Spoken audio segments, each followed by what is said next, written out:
mga manay, at dahil marami nga ang nag-request sa inyo na i-share natin ang ating recipe ng pang-negosyo na pork hamonado longganisa, kaya naman ano pa, i-share ko na sa inyo dahil dito pwedeng-pwede na kayong kumita kahit nasa bahay lang. So yes mga manay, hindi ko na kayo papahirapan pa, pero again may video na ako neto ng pang 1 and 1/2 kilo ng longganisa.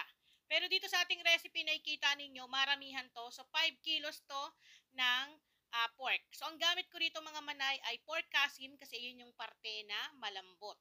Pero kailangan po hahaluan nyo ng taba para po balance yung timpla ng ating longganisa. Huwag puro laman kasi kapag puro laman, matigas na po yun kapag niluluto. Kaya kailangan balance. So again, parang nasa 70% ng meat and then 30% ng taba ng baboy. Pero nasa inyo, kung gusto nyo puro meat, go. Pero kung gusto nyo mas maraming taba, go. Kung 50-50, pwedeng-pwede. So once na magiling na natin, eto, nagpipino na rin ako ng kalahating kilo ng bawang. So ilista nyo na ha, kuha na kayo ng listahan.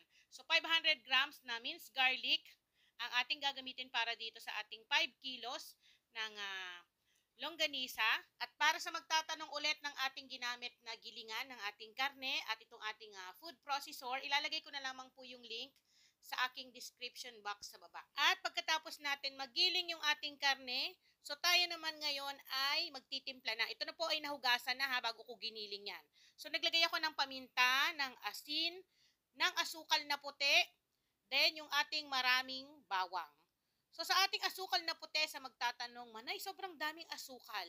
So again, sa asukal natin, pwede nyo tanggalin yan kung ayaw nyo ng may tamis ang inyong longganisa at pwede nyo naman bawasan kung tingin nyo ay sobrang tamis.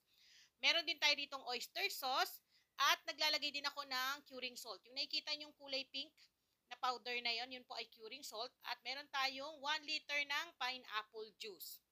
So, yung pineapple juice, yun yung magbibigay ng timpla at linamnam. Kaya nga tinawag natin tong pork hamonado longganisa. Pero kung gusto nyong makatipid, tanggalin nyo yung pineapple juice natin. So, nilipat ko sa isang malaking lagayan dahil nahirapan ako maghalo dun sa kawali. Dahil tumatapon.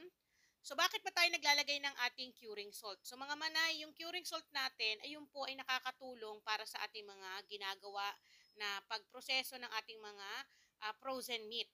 So, ito po ay nakakatulong para humaba yung buhay ng ating karne, maiwasan yung pag-amag, at mabulok kagad.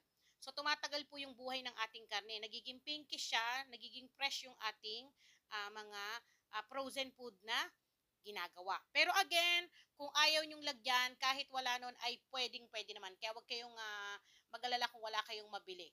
So, ginagawa lang naman yun kapag maramihan yung ginagawa nating longganisa, mga tawag dito, tosino, ganyan. So, basta mga frozen food, naglalagay tayo ng ganun, lalo na kapag karne, kapag maramihan at tumatagal talaga na hindi kagad makukonsumo ng 1 linggo.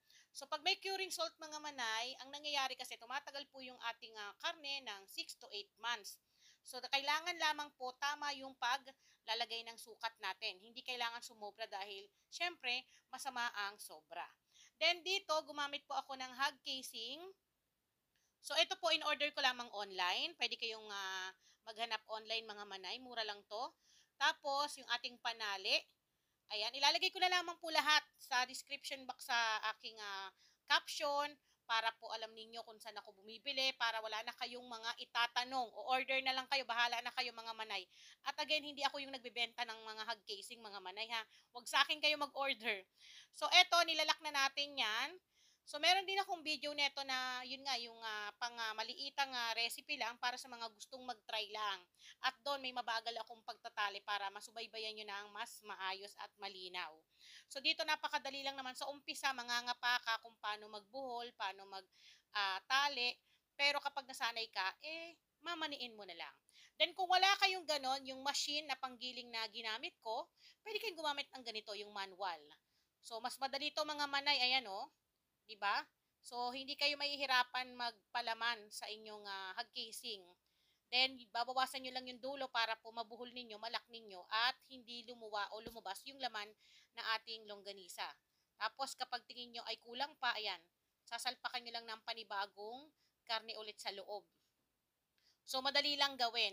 Ngayon, kung halimbawa, wala kayong gilingan talaga, pwede naman kayong magpagiling sa palengke.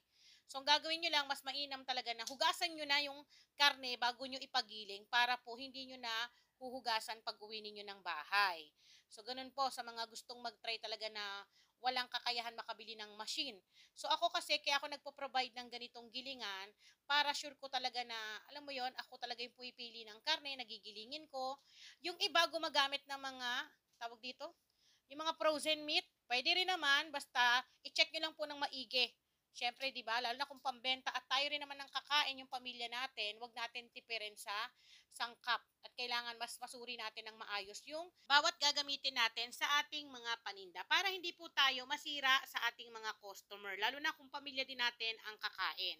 Ngayon, natapos na akong gumawa ng ating homemade hamonado longganisa, so kailangan natin timbangin dahil tayo ay magpapak na. So, mas mainam po talaga na may timbangan tayo para po maiwasan yung tayo ay malulugi. Para po makuha natin yung pumasok ba sa kapital, meron ba tayong kinita sa ating ginawa. So, wag po tayong benta lang ng benta at wag po tayong gumaya sa, halimbawa, binenta nung kakilala mo, ganito, gagayahin mo. Tapos, malaki pala yung puhunan mo, di nalugi ka. So, kailangan matuto tayo, number one, mag-costing ng sarili natin. I-costing lahat, bawat sangkap na ating ginamit, ultimo tubig, kahit maliliit na bagay, gas, electric, kailangan po kasama yan sa costing para po maiwasan na tayo ay malugi. So dito gumagamit po ako ng plastic na pang vacuum seal to mga manay kasi i-sealed natin tong ating longganisa para din makatulong para mas lalong tumagal yung ating produkto. So ito kasi tumatagal to ng ilang buwan. So pwede mo talagang ipang-stock. At dahil nga medyo pricey itong ating longganisa dahil ang ginamit natin ay yun nga pork kasim, tapos nag-add tayo ng taba para po balance at hindi siya nakakaumay. So dito dahil tapos na akong mag-pack, gagamit tayo ng vacuum sealer. Ayan. So, eto, nabili ko rin to online. I-share ko din po sa inyo kung saan ako nag-order para pwede kayong mag-check out. So, nakakatulong to mga manay. Maganda rin tignan kasi kapag ganito yung packaging ng ating produkto. Alam mo yon, halatang hindi siya yung bara-bara yung gawa. At the same time, mas assure natin talaga na yung buhay ng ating pagkain na binibenta ay mas lalong tatagal. Ayan siya pag malapitan, no?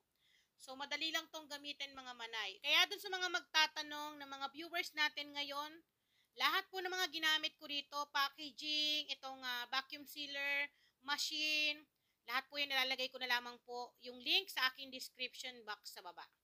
So, eto na, tapos na yung ating pork hamonado longganisa. Alam ko, tatanungin ninyo magkano ang puhunan at ilan ang nagawa at magkano ang pwedeng ibenta. So, wait lang dahil may listahan tayo, syempre.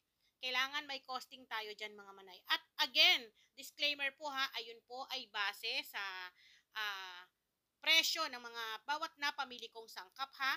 So, hindi tayo pare-parehas ng presyo na napapamili natin sa palengke, kaya mas mainam na tayo ay matutong magkwenta ng ating sarili. Okay? So, start na tayo. So, para sa ating total ng costing, gumastos lamang po ako ng 2,135 pesos para sa 5 kilos ng ating karne. So, kasama na po pati yung mga sangkap, packaging, panale, pati yung electric, kasama na po yon. Pero again, disclaimer po hindi tayo pare-parehas ng presyo ng ating napapamili. Kaya ulitin ko, kailangan tayong matutong mag-costing ng sarili natin. So, dito nakagawa tayo ng 20 packs na tumitimbang po ng 360 to 390 grams. Then, yun po, 20 packs yung nagawa dahil hindi naman natin madidivide na hatiin pa yung isang longganisa. Kaya, meron talagang sumusobra. So, i-divide natin sa 20. Pumapatak po na 106.75 pesos ang isang pakete ng ating longganisa na pwede nyo pong ibenta ng 150 to 160 pesos kasi ang ginamit nating karne mataas po talaga dahil pork kasim. At dahil nga naglagay din tayo ng bawang, ng pineapple juice sa ating karne, bumibigat po yung ating longganisa. So nakakadagdag po yun ng timbang sa ating paninda. Pero again, muli ako po ang inyong madiskarting nanay. Maraming maraming salamat sa inyong panonood. Sana itong ating recipe ay nakatulong po sa inyo at masaya po ako na maging bahagi ng inyong pagninegosyo, pag-uumpisa ngayong 2024.